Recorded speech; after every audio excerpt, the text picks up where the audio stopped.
ناظرین، ہم ہمیشہ اپنے معاشرے میں ایسی چیزوں کو دیکھتے ہیں جہاں زیادتی ہو رہی ہے، یا ایسے لوگ ہوتے ہیں جن کے وسائل نہیں ایسے ہوتے کہ وہ اپنی نظام زندگی کو بہتر طریقے سے چلا پائیں۔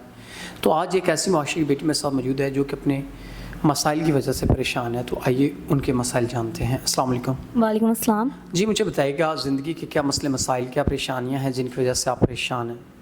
میں ایک حافظ قرآن لڑکی ہوں۔ ہم عزت دار گھران سے تعلق رکھتے ہیں۔ میرے والد صاحب امام مسجد ہے۔ میں گھر میں بچوں کو قرآن مجید پڑھاتی ہوں، اور میرے والد صاحب نے میری شادی کا فیصلہ کر لیا ہے۔ کافی دفعہ کچھ لڑکے والے میرے رشتہ دیکھنے آئے، انہوں کو سب کچھ پسند آ چکا تھا، پر ان کی ایک ڈیمانڈ تھی کہ میں پردہ کرنا چھوڑ دوں۔ میں نے اس بات سے انکار کر دیا تو انہوں نے رشتے سے منع کر دیا۔ کافی دفعہ مجھے رشتے والے دیکھنے آئے، سب کی یہ ڈیمانڈ تھی کہ میں پردہ کرنا چھوڑ دوں، پر میں نے یہ بات سے منع کر دیا، اور انہوں نے رشتے سے میری کردار پر انگلیاں اٹھنے لگی، لوگ طرح طرح کی باتیں کرنے لگیں۔ مجھے اپنے لیے ایک ایسا مرد چاہیے جو میرے پردے سے جس کو کوئی مسئلہ نہ ہو، جو مجھے پردہ کرنے پر میری پورا حفاظت دے۔ مجھے ایسا مرد چاہیے جو نمازی پرہیزی ہو اور جو میرے لیے محافظ بن سکے۔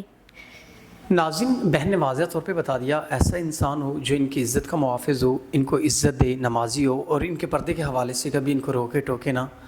یہ آج کل کے دور کی فیشنیبل لڑکیوں کی طرح نہیں ہے، ایک مہذب گھرانے سے تعلق ہے اور پردے کا خاص خیال رکھتی ہیں۔ اگر کوئی ایسا انسان جو ان کے پردے کا محافظ بن سکتا ہے تو وہ ان سے نکاح کر سکتا ہے۔ تو اسی کے ساتھ اپنے میزبان نواب احمد کو دیجیے گا اجازت۔ خدا حافظ۔